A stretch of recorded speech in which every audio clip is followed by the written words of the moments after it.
Hi there. This is Dr. John Whitcomb, quarantined in place like everybody in America right now, talking about novel ideas on how to fight the coronavirus. And I'm assuming you're already washing your hands 3 times a day, whether you need it or not, and every time you come in from outside, and you're not touching your face, you're not, because that's the virus getting into your eye, gets into your tears, goes into your nose. Your we just got a station for all our cardboard boxes and paper bags, and we're dropping things off, and so we have nothing exposed in our home. We're cutting them up and not letting things sit on counters. Uh, we're taking vitamin D and zinc every day, 25 milligrams of zinc, 5,000 units of vitamin D. Okay, you're doing all those things. But what are some more ideas? Well, here's a good one. What caught my eye was a study from China showing that almost everybody who died of COVID virus had very low potassium. Can we address that? Well, we can. And let me tell you some history of potassium. First of all, 400 years ago, we probably ate somewhere in the order of 8 molecules of potassium for every molecule of sodium. In America today, we're eating a reversed ratio, 1 to 3. So that's a 24-fold ratio shift. A dramatic reduction. That's because we don't eat any vegetables. Raw vegetables are loaded. Cooked vegetables, that green water, it's all the potassium in it. So steam your vegetables at worst, but eat them raw better. Would that help? We don't know.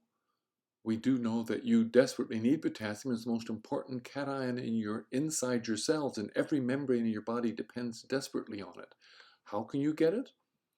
Well, we do have randomized placebo-controlled trials in adults with osteoporosis taking 60 milliequivalents a day of potassium citrate. Now, you can buy it, 1 milliequivalent pills, but to take 60 of those 1 milliequivalent pills is unwieldy, or you can make your own capsules. A 0000 capsule holds 10 milliequivalents, 1 gram of potassium citrate.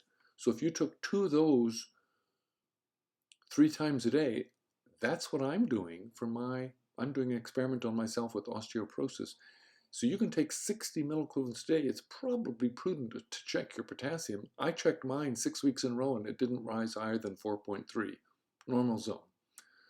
And I've checked about 30 other people in my practice, and I've yet to find one high potassium, but not one person had renal failure, and none of them are on ACE inhibitors. So those are concerns if you be careful with potassium. But of note, everybody who's dying of COVID is also having comorbid conditions. And most of those are around heart disease and diabetes, and a lot of medications for heart disease are potassium depleting. So supplement your own potassium. Eat more vegetables, get yourself alkaline with an alkaline diet.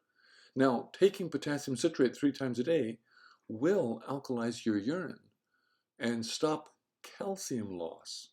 That's what's the cure for bone density, but it also alkalizes you. Did you know I found one study that showed in one enterovirus that from an alkaline to an acidic environment, like in our bodies, we have a 1,000-fold difference in how fast a virus can replicate.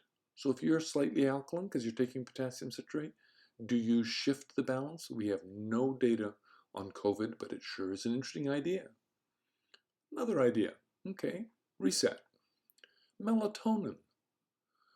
We die from COVID because it goes into a tornado of a cytokine storm. Your immune system is meant to have a turn on and then a turn off system.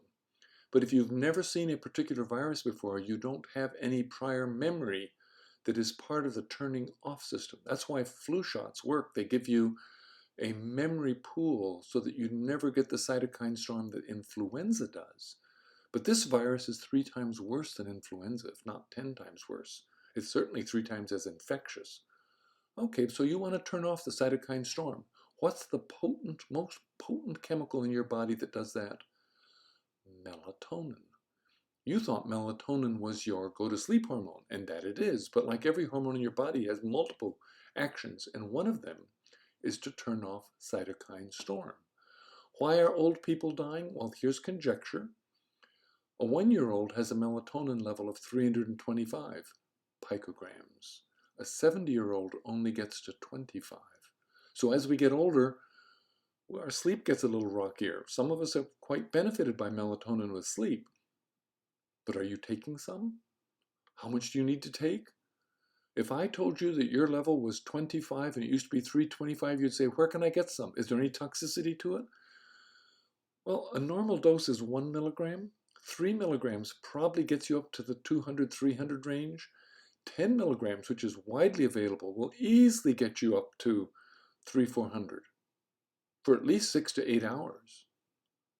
I know one person who's taken 40 milligrams a day for 10 years with no toxicity, and nobody's ever found the LD50 in animals, so melatonin probably has very little toxicity and maybe huge benefit. If I'm in the hospital on a ventilator, I'd ask my wife, please bring me some melatonin and put it under my tongue. Okay, so there's 3 ideas for you. Get yourself alkaline, take more potassium, more vegetables, think of taking melatonin, and please keep washing your hands. This is Dr. Whitcomb for News and Nutrition in Frightening Times.